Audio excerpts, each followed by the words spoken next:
رسول کی محفل میں آنا پڑتا ہے، نصیب خود نہیں بنتا بنانا پڑتا ہے۔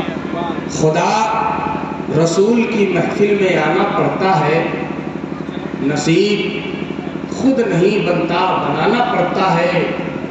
اور بڑے بڑوں کو مصیبت میں یا نبی کہہ کر، بڑے بڑوں کو مصیبت میں یا نبی کہہ کر درِ رسول پہ دامن بچھانا پڑتا ہے، درِ رسول پہ دامن بچھانا پڑتا ہے۔ خدا رسول کی محفل میں آنا پڑتا ہے۔ اور اس کے بعد کا شعر دیکھیں، گر ہے خواہش جنت تو باادب ہو جا، گر ہے خواہش جنت تو باادب ہو جا، گر ہے خواہش جنت تو باادب ہو جا، کہ راستے میں نبی کا گھرانا پڑتا ہے، کہ راستے میں نبی کا گھرانا پڑتا ہے۔ خدا رسول کی محفل میں آنا پڑتا ہے، نصیب خود نہیں بنتا بنانا پڑتا ہے۔ اور نبی کے ذکر سے ملتی ہے روح کو ٹھنڈک، نبی کے ذکر سے ملتی ہے روح کو ٹھنڈک، نبی کے ذکر سے ملتی ہے روح کو ٹھنڈک، اور علی کا ذکر روح کو ابال دیتا ہے۔ نبی کے ذکر سے ملتی ہے روح کو ٹھنڈک، علی کا ذکر لہو کو ابال دیتا ہے۔ میرا خدا جسے عہدے کمال دیتا ہے، میرا خدا جسے عہدے کمال دیتا ہے، اسے بطول کے چوکھٹ پہ ڈال دیتا ہے۔ میرا خدا جسے عہدے کمال دیتا ہے، اسے بطول کے چوکھٹ پہ ڈال دیتا ہے۔ پرکھنا ہے اگر کسی کو تو یا علی کہہ دو، پرکھنا ہے اگر کسی کو تو یا علی کہہ دو، یہ وہ عمل ہے جو شجر کھنال دیتا ہے، یہ وہ عمل ہے جو شجر کھنال دیتا ہے۔ اور نبی کے عشق، نبی کا عشق مقدر سنوار دیتا ہے، نبی کا عشق مقدر سنوار دیتا ہے۔ علی کا بغض تو چہرہ بگاڑ دیتا ہے، نبی کا ذکر مقدر سنوار دیتا ہے، علی کا ذکر تو چہرہ بگاڑ دیتا ہے۔ علی کے ذکر کو ادنا نہ سمجھ اے منکر، علی کے ذکر کو ادنا نہ سمجھ اے منکر، علی تو ہاتھ سے در خیبر اکھاڑ دیتا ہے، علی تو ہاتھ سے در خیبر اکھاڑ دیتا ہے۔ نبی کے ذکر سے ملتی ہے روح کو ٹھنڈک، علی کا ذکر روح کو ابال دیتا ہے۔ درود پاک عرض کر لیں، اللہم صلی علی سیدنا مولانا محمد وعلی آل سیدنا ومولانا محمد بعدد من کل حسن و جمالہ، صلاۃ و سلام علیک یا رسول اللہ صلی اللہ تعالیٰ علیہ وسلم۔ عزیزان گرامی، میں نے جس حدیث مبارکہ کی تلاوت کو شرف اپنے آپ کو مشرف کیا، ابھی اس کا ترجمہ اور اس کے متعلق گفتگو کرنے سے قبل ابھی محترم جب وہ منقبت پڑھ رہے تھے کہ دست الہ تو نہ ہو شیر خدا علی، مقصود ہے لگتا ہے سہل آسکتا، ایک بات سے ہے گیا تخلیق کا جو مصرع ہے کہ بے دم یہی تو پانچ ہے مقصود کائنات، بے دم یہی تو پانچ ہے مقصود کائنات، خیر النساء حسین و حسن مصطفیٰ۔ میرے دوستوں، میں تھوڑی سی روشنی اس پر ڈال دوں، اس کے بعد میں نے جس حدیث مبارکہ کی تلاوت کے شرف سے اپنے آپ کو مشرف کیا، اس پر انشاءاللہ تھوڑی دیر گفتگو درود پاک عرض کر لیں۔ اللہم صلی علی سیدنا مولانا محمد وعلی آل سیدنا ومولانا محمد بعدد من کل حسن و جمالہ، صلاۃ و سلام علیک یا رسول اللہ صلی اللہ تعالیٰ علیہ وسلم۔ محترم حضرات، آپ نے پڑھا اور سنا ہوگا کہ حضرت آدم علیہ نبینا علیہ الصلوۃ والتسلیم زمین پر تشریف لانے سے پہلے جنت میں رہتے تھے، وہیں مائی حوا کو بائیں پسلی سے پیدا فرمایا گیا اور آپ کا نکاح پڑھایا گیا، جنت میں آپ حضرات رہے، بحکم رب العزت اس زمین پر تشریف لائے۔ یہاں آنے کے بعد حضرت آدم علیہ نبینا علیہ الصلوۃ والتسلیم آپ توبہ و استغفار کرتے رہے، روتے گڑگڑاتے رہے، لیکن آپ کی توبہ، آپ کی دعا باب اجابت سے نہ ٹکرائی، یعنی آپ کی توبہ قبول نہیں ہوئی تھی 300 سال۔ 1-2 گھنٹے کی بات نہیں، تھوڑے وقت کی بات نہیں کہ حضرت آدم علیہ السلام نے تھوڑے وقت کے لیے آپ نے آنسو بہائے، تھوڑے وقت کے لیے توبہ و استغفار کیا، پھر مطمئن ہو گئے۔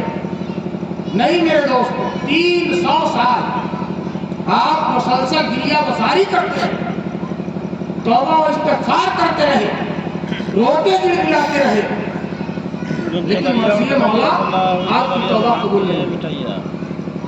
قرآن مقدس میں ایک آیت ہے، فَتَلَقَّى آدَمُ مِن رَّبِّهِ كَلِمَاتٍ فَتَابَ عَلَيْهِ، کہ رب نے حضرت آدم کے دل میں یہ بات ڈال دی، وہی کی، رب نے القاء فرما دیا کچھ کلمات، کچھ باتوں کو، چند باتوں کو رب نے حضرت آدم کے دل و دماغ میں بات ڈال دی۔ ان کلمات کو حضرت آدم علیہ السلام نے جب ادا کیا، اپنی دعا میں ان کا وسیلہ بنایا، ان کے صدقے میں دعائیں مانگی، 300 سال روتے رہے، توبہ قبول نہیں۔ لیکن جب ان نفوس قدسیہ کے صدقے میں دعائیں مانگی تو رب تعالیٰ نے آپ کی توبہ قبول فرمائی۔ فَتَلَقَّى آدَمُ مِن رَّبِّهِ كَلِمَاتٍ فَتَابَ عَلَيْهِ کی تفسیر آپ اٹھا کر کے دیکھ لیں۔ صاحب در منصور فرماتے ہیں کہ حضرت آدم کے دل میں رب نے کون سی بات ڈالی، کون سے کلمات حضرت آدم کے دل میں رب نے ڈال دیا کہ جن کلمات کو ادا کیا تو توبہ قبول ہوئی۔ صاحب در منصور لکھتے ہیں کہ حضرت آدم علیہ السلام کے دل میں رب نے جو بات ڈالی وہ کوئی اور نہیں، صاحب در منصور فرماتے ہیں حضرت آدم نے دعا کے لیے ہاتھ اٹھائے اور عرض کیا، اللہم انی اسألک بحق محمد وانت المحمود وبحق علی وانت الاعلی وبحق فاطمہ وانت فاطر السماوات والارض وبحق الحسن وانت محسن وبحق الحسین وانت قدیم الاحسان۔ حضرت آدم نے دعا میں کیا مانگا، کون سے کلمات تھے؟ صاحب در منصور فرماتے ہیں حضرت آدم نے دعا میں عرض کیا، مالک و مولا میں تیرے محبوب سرکار عالم پناہ جناب محمد رسول اللہ صلی اللہ علیہ وسلم کے صدقے میں دعائیں مانگتا ہوں، اس لیے کہ تو محمود ہے۔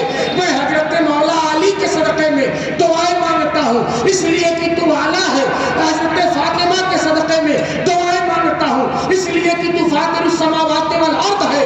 حضرت امام حسن کے صدقے میں دعائیں مانگتا ہوں، اس لیے کہ تو محسن ہے۔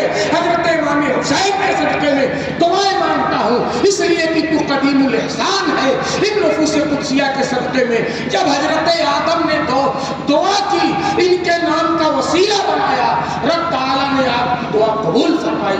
حضرت بیدم شاہ وارثی لکھتے ہیں، بیدم یہی تو 5 ہے، مقصود کائنات خیر النساء حسین حسن مصطفیٰ علی، خیر النساء حسین حسن مصطفیٰ علی۔ درود پاک عرض کر رہے ہیں، اللہم صلی علی سیدنا مولانا محمد وعلی آل سیدنا مولانا محمد بعدد من کل حسن و جمالہ، صلاۃ و سلام علیک یا رسول اللہ صلی اللہ تعالی علیہ وسلم۔ درود شریف آپ جتنا بھی پڑھیں یہ آپ کے لیے فائدے مند چیز ہے۔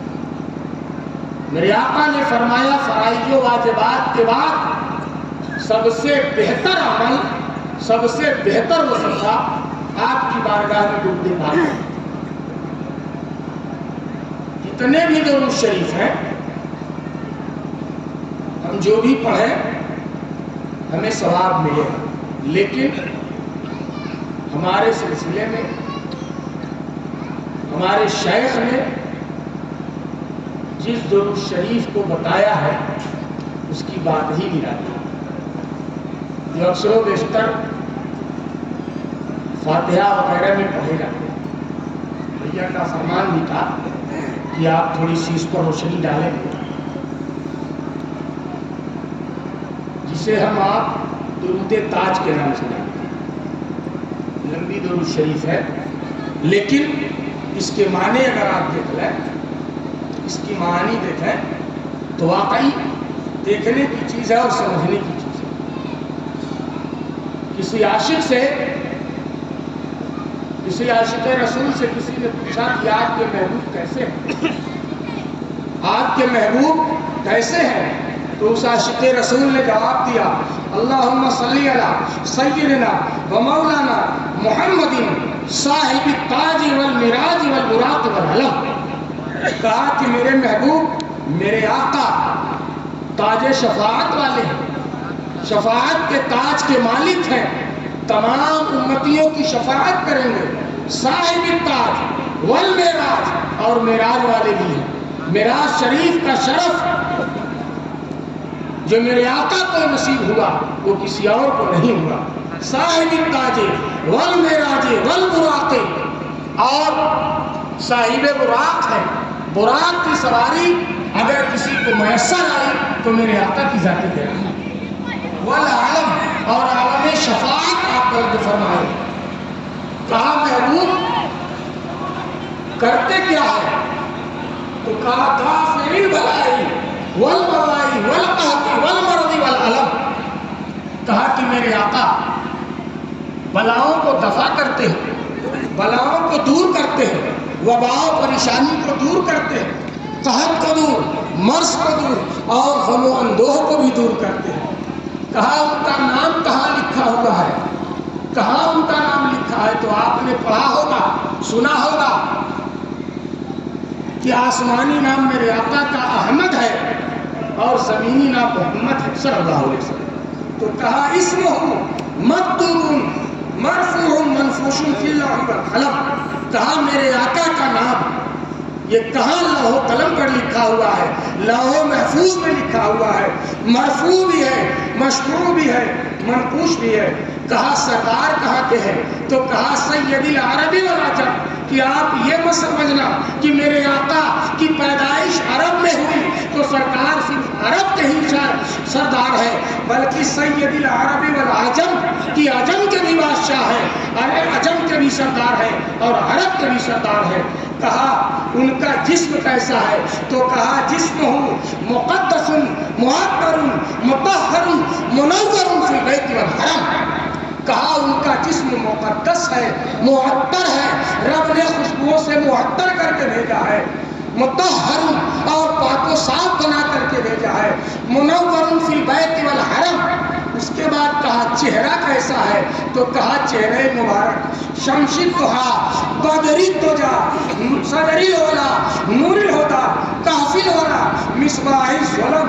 کہا میرے آقا کا چہرہ مبارک دوپہر کی طرح چمکتا ہے، اندھیری رات میں جس طرح چاند پوری کائنات کو روشنی دیتا ہے، میرے آقا کا چہرے مبارک اسی طرح سے بلکہ اس سے بھی بڑھ کر کے پوری دنیا کو منور کیے ہوئے ہے۔ کہا صدر العلا نور الہدیٰ، ہدایت کے نور ہے، کہف الورى مصباح الظلم، اور آپ اندھیری رات میں چراغ۔ کہا ان کے اخلاق کیسے ہیں؟ تو کہا جمیل الشیم، بہترین اخلاق والے ہیں، بہترین اخلاق والے ہیں۔ حضرت حسان عرض کرتے ہیں اے میرے آقا آپ جیسا حسین و جمیل میں نے کسی کو دیکھا نہیں۔ میں عربی شعر نہیں پڑھ رہا ہوں، اس کا ترجمہ بتا رہا ہوں۔ میں آپ جیسا حسین و جمیل کسی کو دیکھا نہیں۔ اے میرے آقا آج تک آپ جیسا حسین و جمیل کسی ماں نے کسی کو جنا کوئی پیدا ہی نہیں ہوا۔ اس کے بعد کہتے ہیں شفیع الامم، کہ میرے آقا امتیوں کی شفاعت کرنے والے ہیں۔ کہا اور بتائیے؟ کہا صاحب الجود والکرم، کہا میرے آقا صاحب جود و سخا ہے۔ انسان جہاں کہیں بھی ہوتا ہے اس کے داد و دہش کی انعام و اکرام کی ایک حد ہوتی ہے، لیکن میرے آقا کے انعام و اکرام کی کوئی حد نہیں ہے۔ میرے آقا نے اس طرح سے آپ کو نوازا ہے۔